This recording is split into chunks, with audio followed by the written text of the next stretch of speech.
अब हाम्रो यस काइके गाउँपालिका वडा नम्बर 5 चन्द्र र काजीको छोराको भक्तव्यमा हामी उपस्थित हुनुभएका सम्पूर्ण उहाँको सुखद उपलक्ष्यको वर्तमानको शुभकामना लिएर बोटो लिएर आशीर्वाद दिनको लागि हामी सम्पूर्ण आफन्तहरू यहाँ जम्का भेट भएका छ।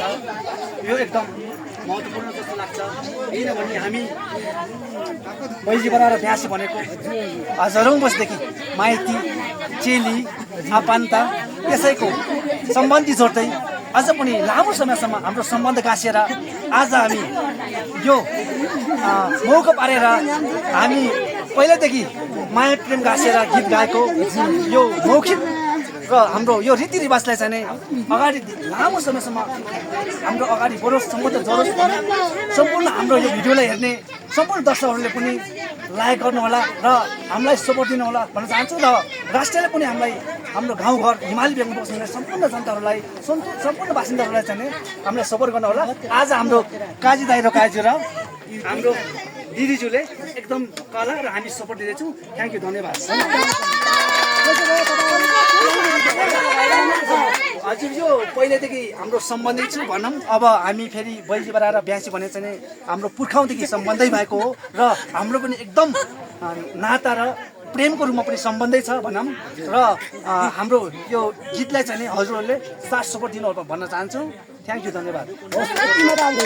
रमाइलो चाहिँ राम्रो हुनुपर्छ। तपाईँहरू ढुक्काले गर्नु, हामी ताली बजाउँछु र नाच्छु पनि ल। थ्याङ्क यू सम्पूर्ण देश विदेशमा बस्नु सम्पूर्ण दर्शकहरूलाई नमस्ते जन्दै। आज गीत हाम्रो बोल थियो सालको पाता खस्यो हराएर भन्ने। यो चाहिने पहिला भोमबहादुर काकीहरूले गाउनु भएका उहाँहरूले पनि सम्मान गर्दै आज थुप्रै गीतलाई हस् धन्यवाद। ल आज त स्टुडियो अब सालको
Sale